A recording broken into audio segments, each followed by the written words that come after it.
Larry Gordon, Principal Software Engineer and Front-End Architect of Westfield Retail Solution, with this topic, Building Teams at Scale. Larry, all yours. So I'm going to, feedback. Hello. So I'm going to start off by taking a little photo real quick. It's a 360 photo, so everybody say hello.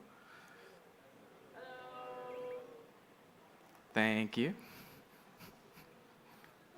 I will post that later. So thank you for having me out here. It's really great being here. It's first time in Malaysia, so I'm very happy about this. I'm from San Francisco. I work on the location team for Westfield Retail Solutions, where we're trying to help out building a network which kind of connects retailers and physical venues, such as malls, airports, standalone stores, in order to kind of enhance the customer experience across common platforms. In short, basically trying to help brick and mortars to kind of compete against things like Amazon. But I'm not here to talk about that. I'm here to talk about building teams.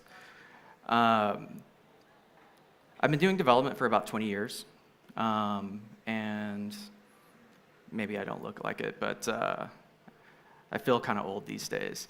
But the biggest thing I could say is, don't be afraid during the process whenever you're trying to build teams. Don't be afraid to be wrong. Don't be afraid to be challenged. Because if someone's able to challenge you and you're open and honest about it, and you're willing to accept the changes, then that's how things can actually go and turn around and be productive. Don't be afraid to identify bottlenecks. And bottlenecks can be a person, a place, or a process. I know some people say like person, place, or thing, but process can really kind of be a big bottleneck, depending on how you view it. And also, don't be afraid to let go and just move out of the way. Because you yourself can also just be a bottleneck. Also, don't be afraid to delegate. A lot of times, in the early phases of startups, everybody's got their hands in all the cookie jars, and either you're a control freak like me, and you like to do a lot of different things. You got to get to a point, like as you start to scale up, to actually try to let some of these things go, and find people that are qualified enough that you can start to delegate to. That's a really big thing that's really kind of hard to learn, just from my personal experience. I think one of the biggest things to really kind of help is to really set clear goals for your team as you start to grow, because some of the problems that come about is communication, trying to figure out what it is that you're building, and lots of issues around not really understanding what it is that you're trying to build. So defining your product roadmap is extremely important. Defining your MVP really kind of helps slims things down. But prioritizing all the features for future sprints. And so I know like a lot of the stuff that I'm talking about right now kind of deals with Agile and Scrum. And there's a lot of those things that are going to be within this that really kind of help teams kind of communicate and stay in cadence and kind of keep things together. Another really important part is individual contributors. So anybody that is doing any of the feature works, make sure they create tasks for all the feature work, and the level of effort should be defined by the team. And what I mean by that is everyone uses like some type of story pointing whenever you try to figure out what's the level of effort that it's going to take in order to kind of complete this task. And when you have new team members coming in, oftentimes you'll find that people get confused. It's like, well, if you're using like Fibonacci, what's a 1 versus a 3 versus a 5, and not really kind of understanding that. And if you kind of go through all the stories and kind of define those as a team, then you start to kind of pick up kind of like the natural, I guess, rhythm of what the rest of the team is doing as far as like how they're pointing.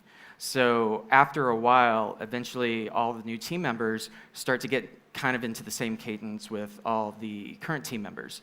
And then you start to get to the point where you can actually get proper estimating going, and you can actually start to look at your burn down charts and see like what your progress is. Grooming your backlog. Grooming your backlog is very important because oftentimes there can be a lot of things that get created, either features or tasks and such, and having a big giant backlog of a bunch of stuff that you're never ever going to touch or actually doesn't even become relevant anymore because maybe it doesn't directly impact your MVP, or maybe it did at one point and maybe you did a pivot, or you decided that because of a particular technology issue, it's not going to be feasible to do this anymore. So definitely cleaning up your backlog is really important.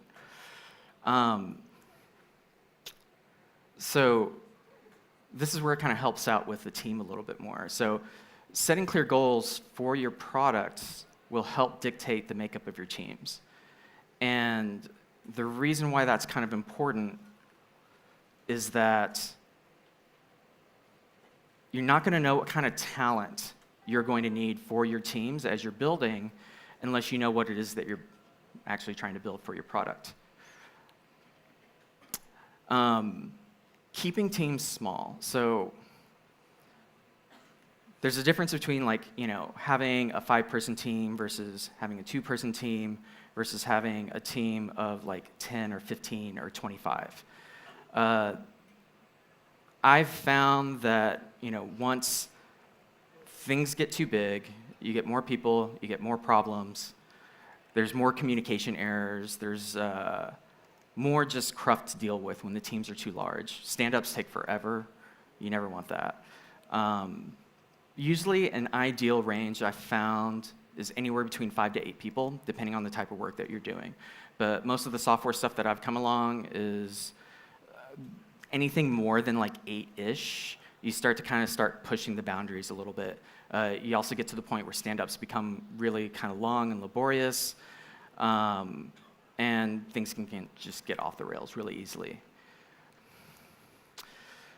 Optimizing ratios among disciplines. Now, when I say disciplines, I mean, developers versus product managers versus project managers versus scrum masters versus UX, UI, all these different types of things.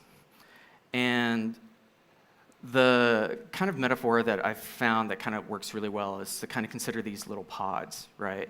And for this particular instance, I'm using 6.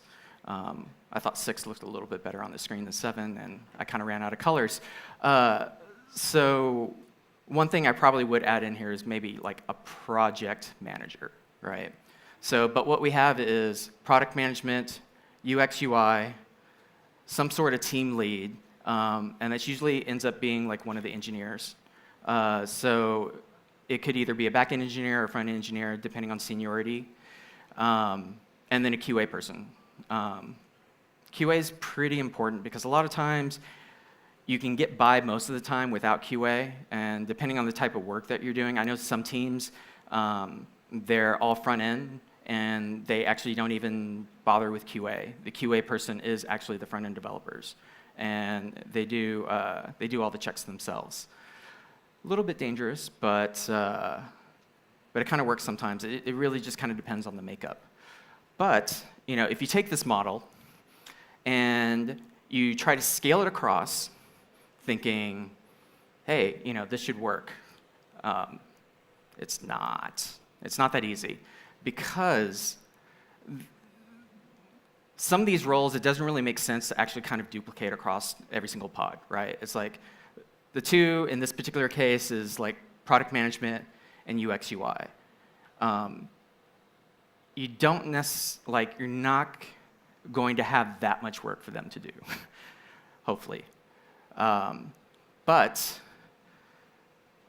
what I like to consider is a structure a little bit more similar to this, where you elevate out product management and UX UI, and you kind of pair them together, right? Because it takes product and it takes UX, mostly UX, in order to try to figure out the direction that your product's going, figure out what the user experience is.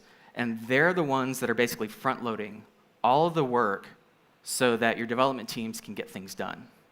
And so in this particular model, and depending on how much work you have, you could have the shared model where you have product management, UX UI, spanning across 3 different pods.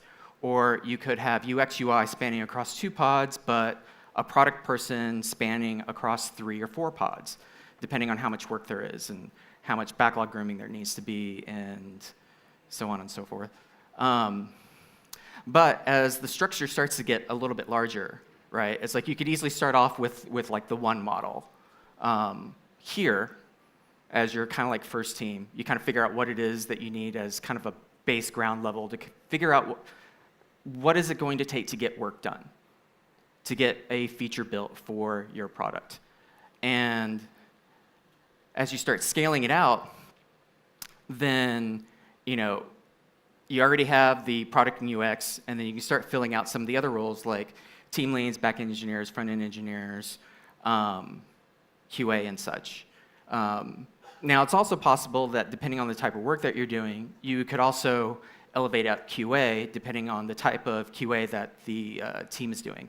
Whether you have a lot of automated testing and you have a little bit of manual testing, you just kind of have to play that out. But the thing where it starts to get a little bit more interesting is that, in this particular scenario, you don't have project management, right? You don't have a person kind of overseeing things, but you have either a project or scrum master elevated up at a higher level.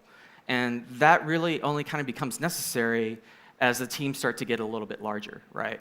It really helps out to have that particular person in order to kind of weed away a lot of the ceremony and to kind of keep things on track.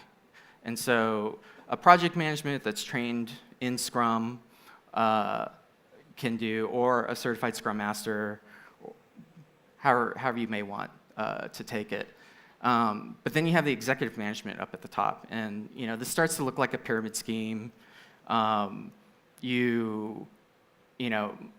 Most of you that are starting the startups, you are in executive management, and this kind of goes with the point of you've got to learn how to let things go. You got to learn how to delegate and let others, take on the charge for you, because at the point where you kind of stop doing some of the development, you get to the point where, okay, well, maybe I'm out doing more biz dev meetings in order to try to build in relationships, build up your business. And so if you're doing all of that, you're not going to be able to do development work. I don't do anything like that well. It's like I'm either doing all development or all meetings and nothing else. And so when you start to build out this structure, it's like, but you still want to be able to trickle things all the way up. And I used to work at an advertising agency many years ago called Crispin Porter McGusky. And at the time, there was a single head executive creative director.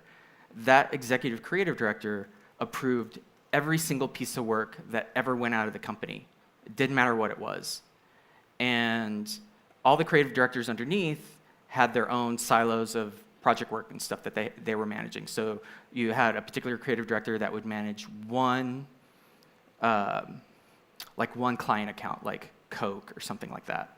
And they would head up the full campaign for that, manage all the work, all the creative work, manage all the development that was happening for that. And then they would all basically do a presentation to whoever was above them. And in that particular case, it was the executive creative director. And I remember this one time, everybody was scrambling. It was like 5 different teams. We're all scrambling, trying to get all this work done. And they went and they presented it.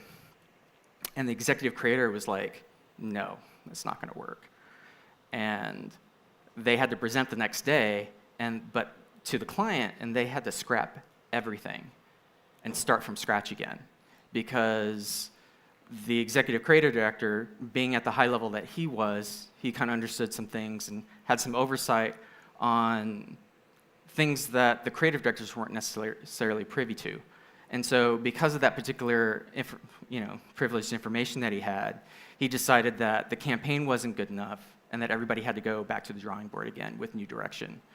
And that was kind of a very important point of not being afraid to just kind of scrap everything and start over and do what's necessary or what's right, for the product or the thing that you're trying to deliver. Same goes true for a company pivot, right? I was at a company recently where they decided to do a pivot. We had, I think, 38 employees, and they pretty much let everybody go except for like all the way down to 3 people, because they had to make a hard choice where they had a certain amount of funding left in the bank, and they looked at the runway and figured out, okay, well, we can either keep this team on and maybe survive for like another 6 months, or we could let everybody go, regroup, pivot, and try to do something different and survive for the next couple of years. And they decided on the latter, which is the reason why I'm now at Westfield. But they did a great job. They're surviving now. They're actually making money, and they're being profitable. And it was all because the CEO made that hard choice of doing a pivot on the company and having to let everybody go and having to rebuild the company again. And that was, I believe, it was either his second or third pivot with that same company.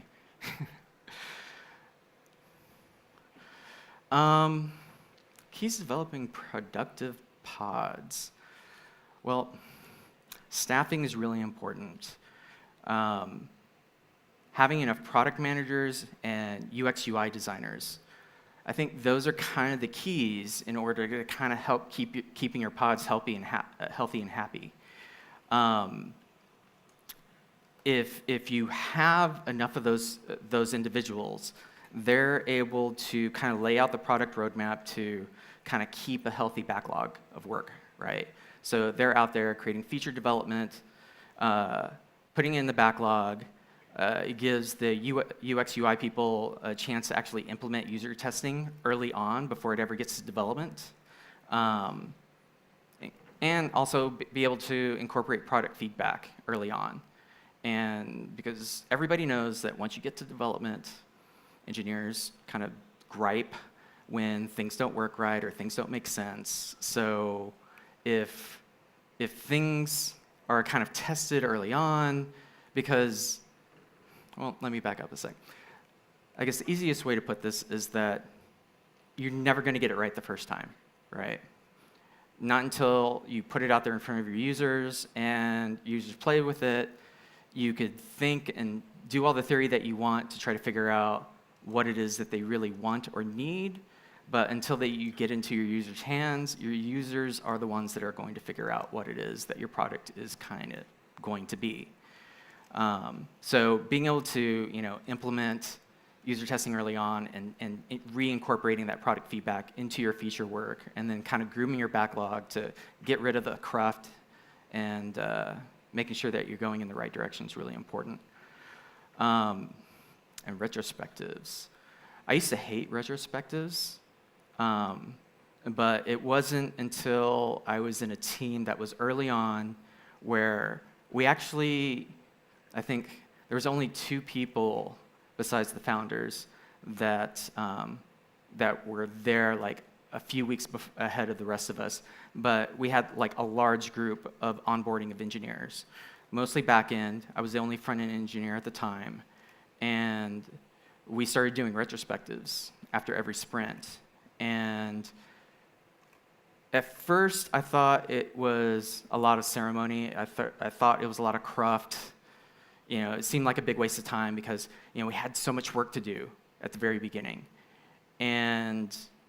But I think it was the retrospectives that actually really saved us. Like going through a proper retrospective and just kind of stepping through that process. I'll step into it a little bit more later, but right here.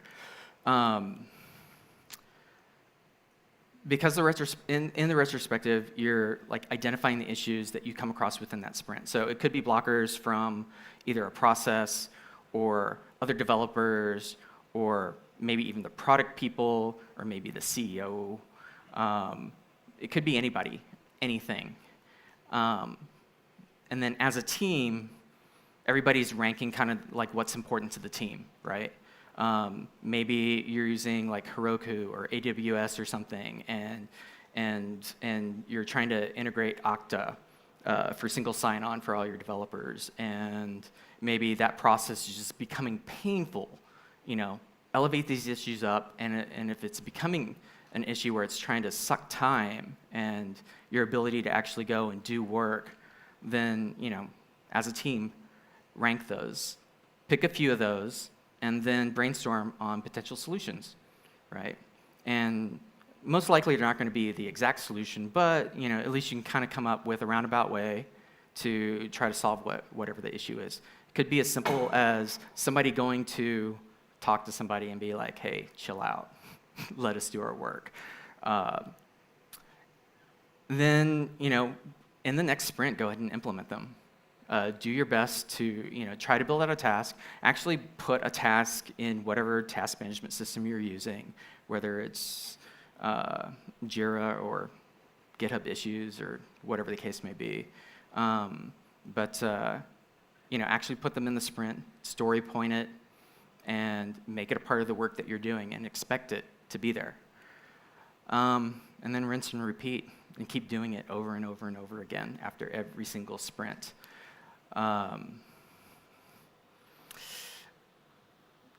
When you start doing stuff like this,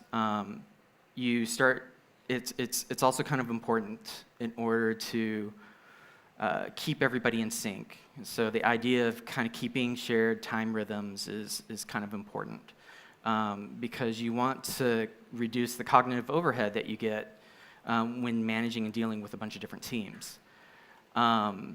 So keeping things in sync and developing a cadence, everybody knows about like your daily stand-up meetings so that everybody can, give input to kind of figure out like what's going on, what's blocking you, so on and so forth. Share deadlines. And this one, all teams share the same sprint numbers and cycles. So say you have Team A, they're on sprint 24, right? And then you have a new Team B that comes in mid-sprint, right? And let's say we're doing like 2-week sprints. Team B comes in, it's their first sprint, so they name it Sprint 1. So you've got Team A on sprint 24, Team B on sprint 1, or kind of 0.5, because they're coming in mid-cycle. If you keep doing stuff like that as you start spreading out, multiplying your pods, then you've got all these different sprint numbers, right? It's really kind of hard to keep track to know what went with what. The easy, simplest thing is to start everybody off on the same thing.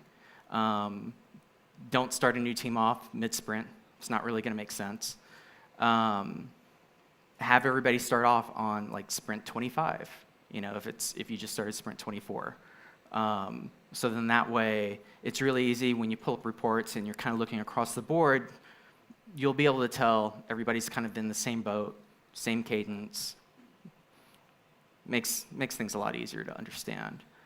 And then all teams sharing the same effort pointing scales.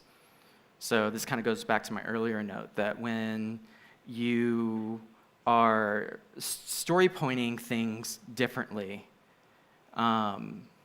using different scales. So like you're never supposed to really do time-based, right? At my company, we tried doing time-based, where it's like 1 was half a day, 2 was a full day's worth of work. If you had something that took 2 days, it was 4 points, things like that. And so if you had something that took like an hour, you'd put like 0.25 or something, or 0.5. And then it started to get kind of like really weird. But the whole company was on board with it, and so we all did it, and so we all could kind of do the same type of estimation. But we weren't kind of really pointing it on the level of effort. I think that if you switch over to pointing on level of effort, and you do it as a team, where everybody gets involved, right, in your sprint pre-planning, where you're deciding, okay, these are the feature work that is about to go into this next sprint, and then everybody from designers to QA to product, anybody that's involved on the team will basically, hold up a number or something. We used to have these sprint cards with Fibonacci numbers on it, and everybody would hold up the numbers in order to kind of estimate what they thought that piece of work would do, like what the level of effort was. And the interesting that ends up coming about with that is that after a while, even like QA or a front-end person could look at a back-end task and eventually kind of get to the point where they could kind of correctly story point that particular piece of work. Also, sometimes the other thing would happen where you'd have the engineer that's working on it with a couple of other engineers, and you'd have somebody else pipe in with a higher pointing, and it could have been because they thought of some edge cases that maybe the back-end engineer didn't even think of. And so you have a small, short discussion, and everybody levels it up based off of a group discussion. And so the really nice thing about it is that eventually everybody kind of gets onto the same cadence, right? With pointing stuff. And it's kind of a very interesting effect to actually witness. It usually takes maybe about like 5 sprints or so before you actually start to kind of see some of the same numbers come across from the team. Time management. So time management is very interesting. I deal with time management problems all the time. I have ADHD, and so I lose time all the time. It just disappears from me. I will hyper-focus into something, and it's gone. But the thing that would get to me sometimes is that I was in a particular organization where they took Scrum really to heart, and you'd have stuff like sprint kickoff, backlog grooming, sprint pre-planning, retrospective, sprint kickoff, engineering meetings, discipline meetings for your designers, for your front-end folks, for your back-end folks, locally. And then I was also a part of the global front-end meetings because we had multiple offices. And then you have like designer to engineer handoffs where you got a chance to kind of review the stuff that the designers were developing. And then you've got your all hands meetings, and then you've got your stand-up meetings, and then you've got to squeeze in your work, right? And so, if you were doing like 2-week sprints, and if you put in QA with that, right? So you give QA like 2 days, you only have got like 2, maybe 3 days to actually do work, right? Because the rest of your time's filled up with all these meetings. So all of this stuff is good and it's bad depending on how you want to view it. If you're the type that's okay with only doing like 2, maybe 3 days worth of work, in a 2-week sprint, then go whole hog and just do every single thing that you can do imaginable if it helps you out. But shorter sprints aren't always better. I've been in times where it's like we didn't have that much ceremony, right? And basically the only thing that we had was sprint pre-planning. But we had sprint pre-planning pretty much right before sprint kickoff, which was like 9 o'clock in the morning, sprint pre-planning, 10 a.m. sprint kickoff, and we only had 1-week sprints, and so things went like really fast, And it was really kind of difficult to kind of get to a rhythm with things because things were so short. But then you get on the other end of it where it's like too much ceremony and not enough time to get things done becomes a problem as well. And not enough time for work and QA per sprint. Because maybe in the beginning you're like overestimating or underestimating the amount of work that needs to be done, and then QA gets pinched, and then QA is all stressed out because they've only got 6 hours until the end of the sprint to actually QA everything. They're finding all these bugs, and you as an engineer start to stress out because then you got to finish all these bugs because you said you would finish this work in the particular sprint. Don't stress people out. Live your life. Don't get gray hair like me. Just chill. If you get into a point where it's like you find that you're really not getting the satisfaction of being able to get enough product work done, and this even goes for designers and product managers, try to lengthen it out. Go with 3-4 week sprints. There's one company that I worked at, we had 6-month sprints. It's kind of crazy. But after 6 months, chunk of work was done. You go take a month off to go do whatever, go jump in the pool, go whatever, and that was your time to do whatever you wanted. And then heads back down again, you do another 6 months. That was very interesting, kind of crazy. But it worked for the company.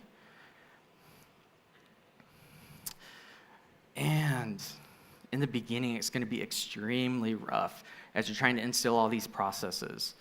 And yeah, it's going to be really painful. There's no easy way around it. You're going to run into a lot of things where you've got all these new team members, you're maybe underestimating the effort of work, so you've got all this work that you're trying to do. Maybe you've underestimated and you've pulled in too much work into your sprint. So then not only are you underestimating, but then you're not completing all the work in your sprint. It's okay. It's going to happen. The people that may not like it are the executives, or the people that may not like it are maybe the product people, because they're like features. But if you've got like a good project manager or a scrum master, and you've got these people barreling down, your sprint team's neck, they should be able, it's a problem. In retrospective, bring it up, and they should be able to elevate it up without consequences. They should be open-minded, be able to take criticism, be able to kind of understand that, hey, we're learning as a company, we're learning as sprint teams, we're trying to get stuff done, right? And we're trying to build a cadence and trying to gel, right? That's a really hard thing to do when you kind of explode from like a 4 or 5 person team to like 15 to 25 very quickly, right? It's like everybody's new, everybody's trying to figure each other out, everybody's trying to get comfortable with who sits with each other and stuff like that, and how people work with each other, and different coding styles, and do you use semicolons? Do you not use semicolons? Where do you like to put your commas? It can get kind of crazy. But the biggest thing is, don't be afraid to mix things up. Don't be afraid to move resources between pods, right? Because you may find that you've got like group A, you have pod A. Pod A has a couple, like say there's 3 engineers on it, right? 2 of the engineers are like super stellar. They get work done super fast, but you've got that 3rd engineer, it's just kind of slow. They do good work, but they're really slow about it, right?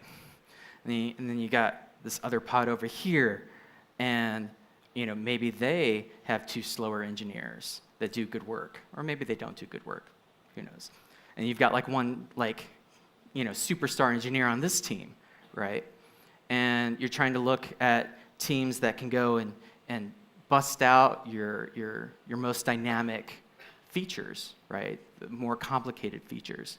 So don't be afraid to like switch people around and create like your superstar pods, right?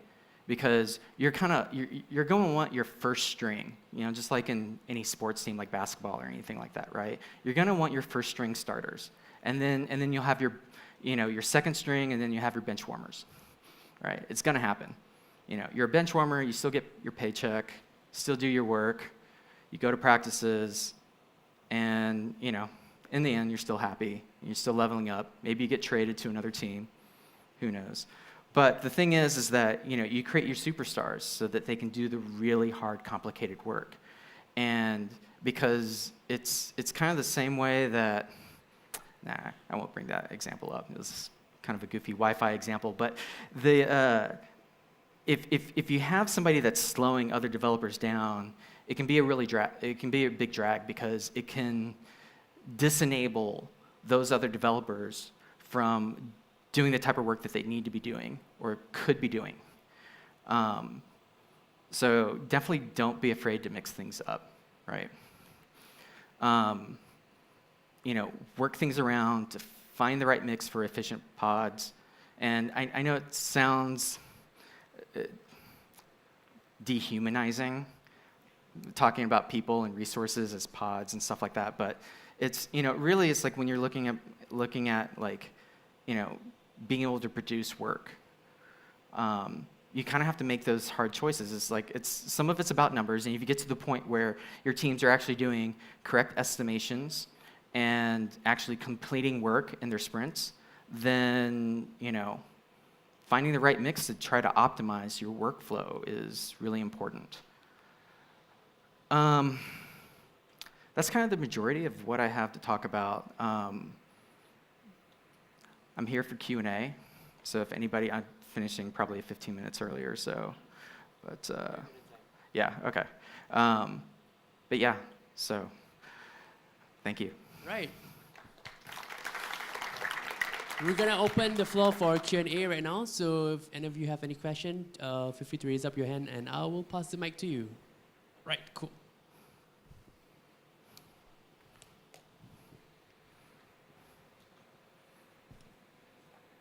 Hi, good evening.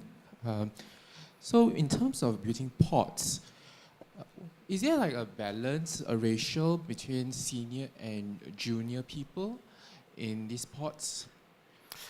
Yes, depending on how many pods you have, right? You kind of have to play it carefully around how many junior people you choose to bring on, right? Typically, it's kind of better to have at least 2 to 3 senior people per junior person, because that junior person, in order to kind of level that person up, depending on how your hiring practices are, you can level that person up by doing a lot of pair programming, things like that, or just pairing work with them through, like, even if it's like a UI UX person, through like brainstorming sessions and stuff like that, in order to kind of help mentor that person to become the resource that you need them to be. Always know that like when you pull on like a really super junior person, you're potentially taking a risk. It could be a situation where maybe you're paying that person next to nothing, and it's kind of beneficial, and they're able to kind of knock out some stuff, then great. They probably wouldn't work well on the superstar team. They would probably just hold them back. Sometimes, if it's like in engineering, sometimes if they're junior, you can actually put them in a quality assurance capacity. That's something that used to happen quite a bit in like regular like C or C++ software development, where you would get, your first job wouldn't be actually doing programming, it would be doing QA and some type of like automated testing, things like that, and you'd work your way up into those positions over time. All right, cool. One question over here. So, good evening, Mr. Larry. Hope you're having a good night here. My question might not be covered by the scope of the presentation, but I'm sure I can get benefit from your experience. So I had an idea and I was building a team. So I made sure that all my teams are leaders. Mm-hmm. So everyone is calling the shots himself. Yeah. So eventually I ended up with a soccer team with 11 striker.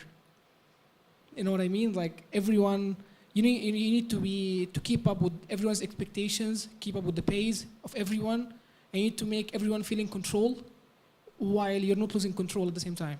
Mm-hmm. And with time, like they started to feel bored because you cannot entertain everyone. And with time, I started having more soldiers, more than leaders in the team. So the things becoming really slow, but it's stable, Mm-hmm. but it's slow. So how to balance between having a team of 11 strikers and a team of 11 defenders? Mm-hmm. Thank you. Yeah. So if I understand this correctly, it's like you're basically only hiring first stringers and superstars for all the work that you're trying to do, right? And it's like you get to a point where you've got all these independent folks that are probably very, I guess, independent in their thinking, and they're all independently go-getters in their own way. And it's probably, you're probably reaching a plateau of the amount of work that you're able to, quality work that you're able to do, even though you have all this superstar talent.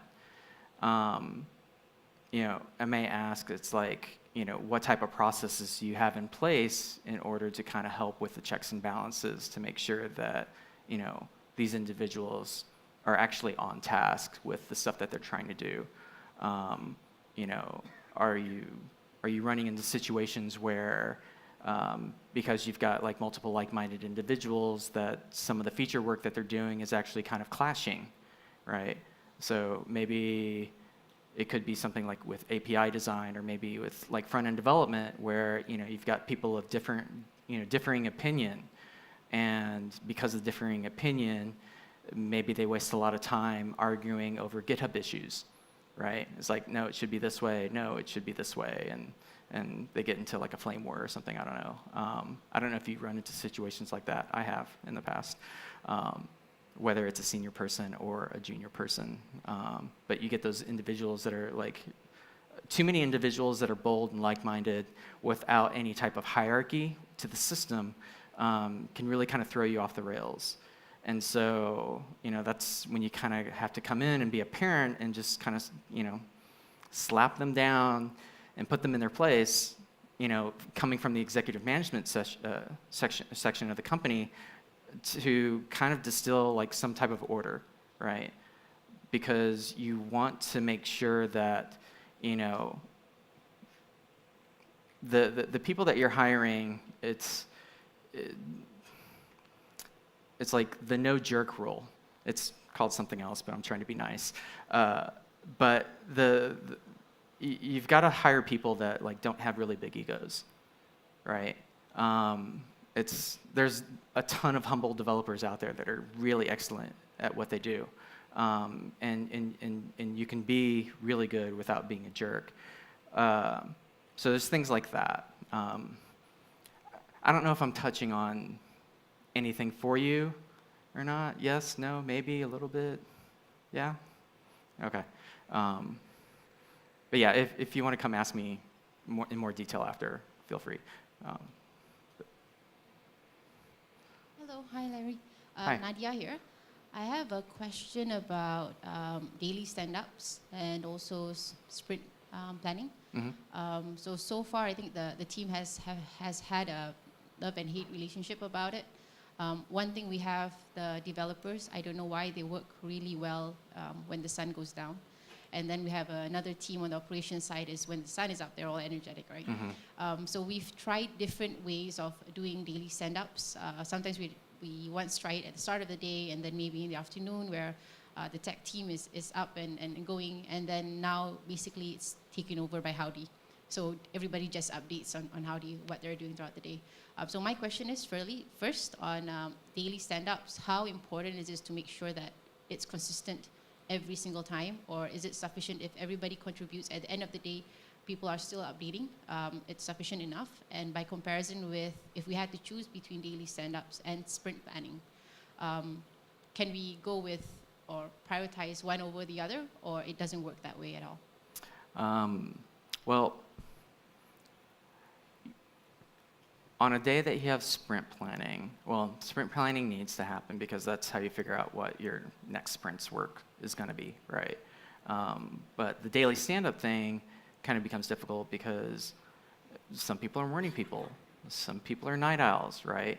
And so I'll tell you, for instance, like with me, because of my ADHD, like I need at least like a good 2 hours to kind of really get into a problem, right? And just kind of coast into stuff. So say, theoretically, if I start my day at 9 in the morning, right? And you have stand up at 10, that's an interruption, right? So you only get like an hour's work done. And then say, under ideal situation, it only lasts 5 minutes. So you go back to work again at, 10:05, and you start work again. And then lunchtime comes around. You don't want to go to lunch at 12 because it gets too crowded. So you go to lunch at 11:30 to beat the crowds, right? Okay, so then that's like almost an hour and a half of work right there. You go to lunch, come back from lunch. Okay, I'm kind of ready to sit down and start doing some work. You get into about an hour and so, and maybe like 1:30, 2 o'clock rolls around. You start getting sleepy. It's like, oh, it's time to go get that cup of coffee. You get that like afternoon rush to concentrate. So then you get like another break, right? And then, and then the rest of the afternoon, right? And I find that at a couple of different companies that I worked at, I find that I become extremely less productive after 3 o'clock in the afternoon. Because not only does coffee time happen, but then people get kind of loosey-goosey. They start having conversations and stuff like that. People start interrupting each other. And productivity goes down, and then all of a sudden there's kind of like this magic hour that hits. And lo and behold, everybody leaves the office for some reason at like around 5:30 or 6 o'clock. And then, oh my God, it's quiet and I can get like work done. And then you sit down and you just like, if you're single, you sit down and you just keep working. And you work and work and work. And then you lose time. And then before you know it, it's 11 o'clock. And you're like, damn, I forgot to eat dinner. So now I got to leave and go home and like go eat and stuff like that. And it's, and then you end up working this like really long, enormous day. So, and at the company, it's like we tried doing stand-ups at like 4 p.m., right? Which is a little bit weird because it's like at the end of the day, you don't really get to express what your blockers are or anything like that. But during the day, you can still kind of communicate what the blockers are. You just reach out and say, hey, I'm having an issue with this. Right? It's just open communication. But instead of doing something like that, if you have morning stand-ups, what I decided to do is completely shift my day earlier in the morning, because nobody likes to come in early. So, there's been times I'll come in at like 6 o'clock in the morning, and it's glorious. The city's quiet, it's empty, it's all peaceful. You can actually have clear thoughts to yourself. Get into the office, you can have your coffee, your breakfast, whatever, and you just start working. You don't have emails coming at you, you don't have Slack messages coming at you, you just work, and work. And then you can get like 4 hours of work done before that stand-up, from 6 to 10. And for me, that's like super productive. And so, and there's also been times too where it's like, okay, well maybe an individual's missing, or maybe somebody's in a meeting or something like that, or somebody had to leave and go home or something like that. What we would do is just Slack your stand-up in. And it'll just be a quick couple of lines in Slack, and you'll just say, it's what I did yesterday, what I did today, no blockers, boom, you're done, right? Doesn't even waste any time. I've seen some companies actually go and for each sprint, they'll pull up a spreadsheet where they have a tab for each day in the sprint, right? And then within that, they'll go and they'll put their stuff in there, right? For each person. And you basically have columns for, what you did yesterday, what you did today, and if you had any blockers. And if there's no blockers within that tab from anybody, boom, it's done, right? Because really, the only thing you want to know is like, are you off track with the sprints, with the stand-ups, right? Is anything preventing you from doing work? And if you're like a project manager or a scrum master or something like that, really all it takes is somebody just to go talk to you at the moment that something becomes a problem, and it doesn't have to wait until a stand-up happens, right? It's all about just, kind of getting off your butt, getting out of the chair, and just going to make something happen. Don't have people not necessarily be afraid to do that. And, also experiment with, because of the differing schedules and stuff like that, and when people are alert and when people are communicative, try some form of digital method where, just make sure that, by a particular time you put in your stand-up, right? So, like say, if it's in the morning, right, and your person likes to work late at night, right, have them as a task before they go home at night, put their stand-up for the next morning so they don't have to wake up early to just put that message in. Because it's not going to change from the time that they leave work, from the time that they're sleeping, they wake up and they come in at like 12 o'clock or 1 o'clock in the afternoon. None of that's going to change. But if they're able to actually go and send you some type of message at the end of the day when they're done with their work, and while you're at work and they're sleeping, before they come into work, you can actually, if there's a blocker, you can actually go and take care of that before they come in. It almost kind of works the same way as if you're co-location and doing work from like with a company that's in a different country or something, right? It's like you kind of like pitch back and forth between each other. Question over here. Hi, Larry. Hi. Zooming out for a second, I was just wondering how the pods coordinate or evolve once you start working with the rest of the organization. Mm-hmm. From my own experience, working in a tech startup but not being an engineer, you're kind of like a second-class citizen. So every time you try to approach the engineering team, I feel like there's this air of restraint that comes over me. So just in the context, like at the end of the day, everybody has to work together to put the product out there. So how do these evolve, and what's the best way to go about that? So quick question. What type of work are you doing? Are you not integrated into the pods? No, I'm a marketeer. Okay. Yeah. You're one of those.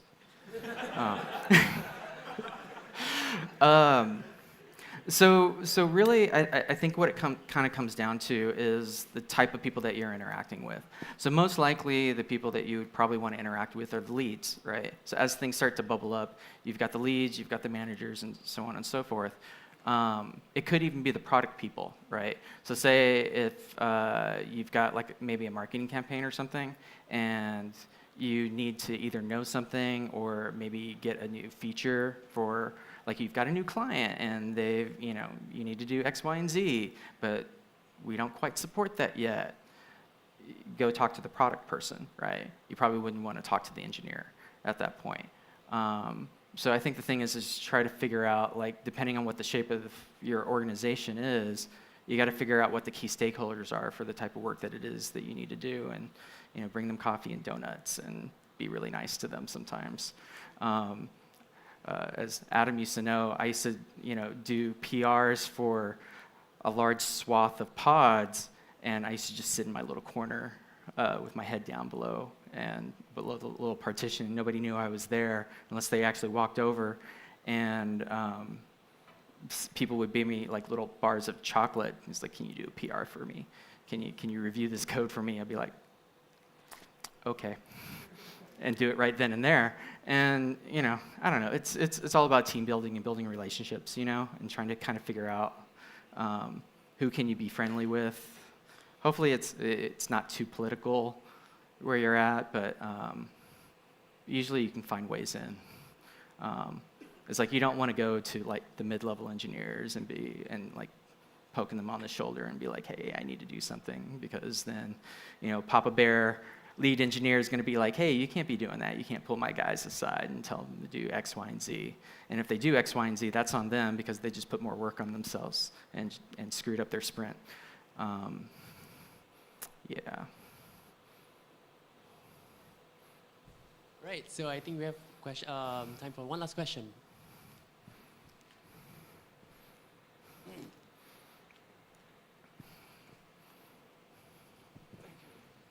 Hi Larry, my name is Shang.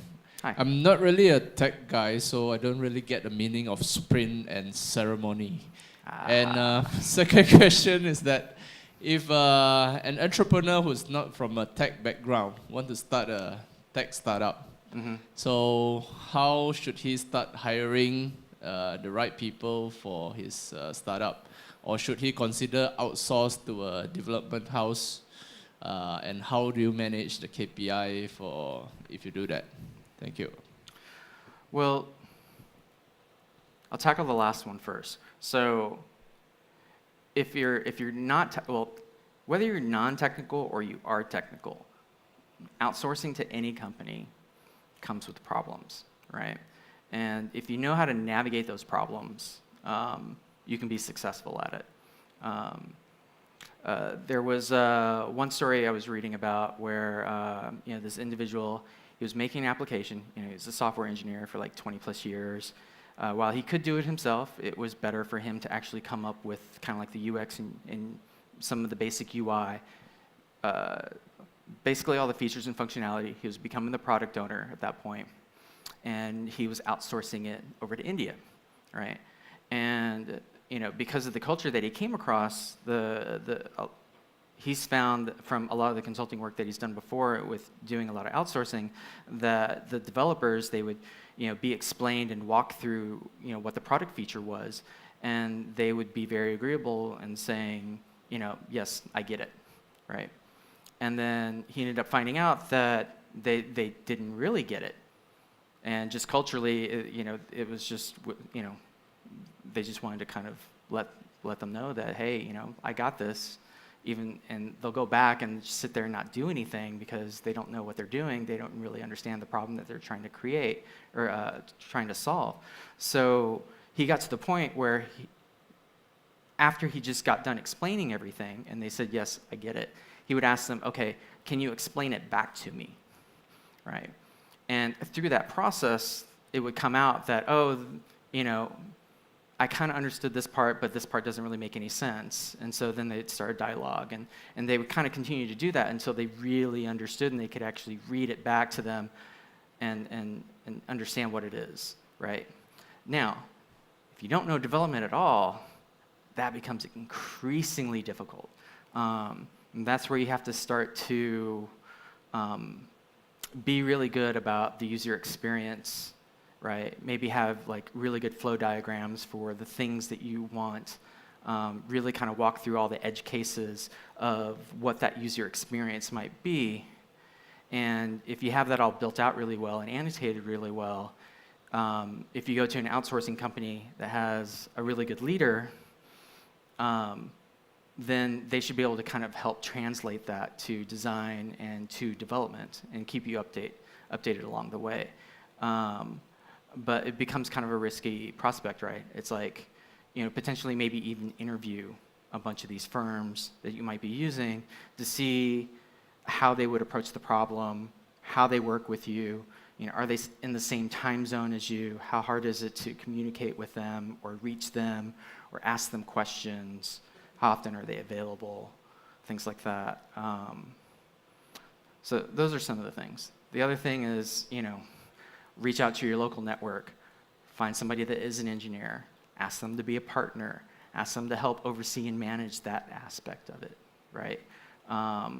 It sounds like there's a pretty good network here of entrepreneurs and developers, and even LinkedIn now has a feature where you're looking for mentorship or you're looking for XYZ type of input from certain types of people, and they'll help you connect. I even just saw an ad for Bumble where it's like you can swipe left or right to connect yourself to other entrepreneurs, which I think is kind of weird. But it's a new feature that's available now. I don't work for Bumble. And the first one, I forget what the first one was. Oh, sprint and ceremony. So a sprint is a period of time, right, that you decide that you're going to do a certain amount of work, right? So whenever you look at the product that you're building, right, you break that down into major pieces. And each of those major pieces are considered like features, right? So you take a feature, which is basically a unit of work to complete something, and you say, I'm going to work on that within this particular sprint, which is a period of time, right? And that's basically what that is. Now, ceremony is that big long list of stuff that I was listing. It's all the meetings and things that are at the beginning, in the middle, and at the end of a sprint during that period of time. So it's like you have to do things in order to try to figure out, well, what is it that I'm going to work on? So it's like you kind of have this like task list of all the features that you want to work on. And then, one of the meetings is to prioritize that task list. And another one of the meetings is to figure out, okay, well, I'm going to take this top chunk, I'm going to give it a level of effort, and then decide that I'm going to work on that in the sprint, right?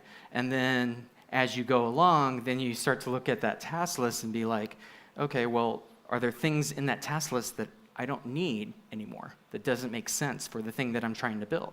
So that's when you start to do, it's backlog grooming, where it's like the backlog of work that you're trying to do, you're grooming or pruning out or adding to that log of work, right? And so having a lot of ceremony means that you have a lot of meetings and all these different things that you have to do within that sprint in order to kind of get work done. And so if you're stuck in all these meetings, right, throughout the sprint, then you have less time to actually do work, right? So. Right, and that's time. Round of applause for Larry. Thank you so much, Larry, for that sharing. Thanks for staying late. All right, guys, I guess that's the end of day one. So, yeah, hope to see you guys again soon, tomorrow and the day after tomorrow, and also Saturday, hopefully. So, thank you guys for coming. See you again tomorrow. See ya.